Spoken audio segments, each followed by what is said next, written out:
Well, I have my next fight set up for UFC 194 against Michelle Waterson.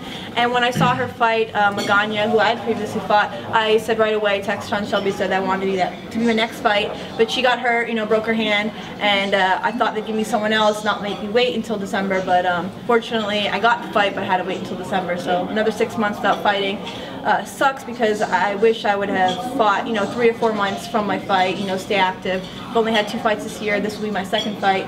I hope next year I'll have at least 3. Waterson is such a a hyped fighter, despite this being her debut in the organization. Do you see a win over her being able to sort of just make you shoot up on the rankings?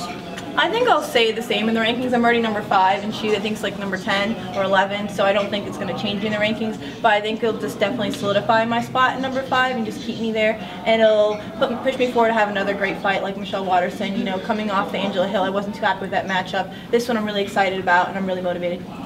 Did you lobby to be on that 194 card? Because it's a big one. No, like I said, I wanted to fight before then, so it was told to me that I'd be on the 194 or the one in Orlando, so I was up for either one. Orlando would be close to home, and I'd be happy with that too. Did you try to, were you even asked about the, to get the Joanna fight in Melbourne?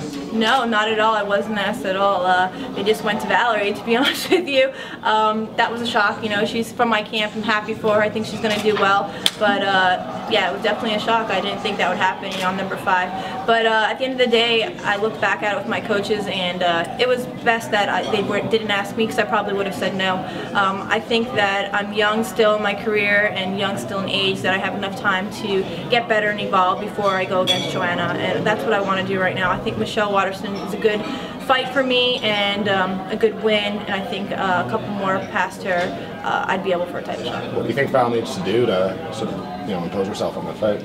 I think it's probably going to be a striking fight, but I think she'd need to be a little bit more like a point fighter. Something that I've done in my previous fights that I think would match up well. In and out, don't let her overwhelm you. She seems to overwhelm the girls, keep them on the cage, and that's when she goes with her own point fighting. That on the cage, I feel like it's her softer punches. They're not soft, but that's where she lights them up with like 20 punches. They're not damaging, but they look really good in the judge's eyes. The outside, that's when she has her power shots. I think they need to go in and out, and if somebody can take her down and keep her down, that'd be amazing. I know Claudia Gadelha fought well against her, and but she wasn't able to keep her down. Claudia Gadelha is one of the bigger, strongest fighters at 15. So Joanna Champion's a real deal. All right, what would you say is the key to defeating Michelle Waterson?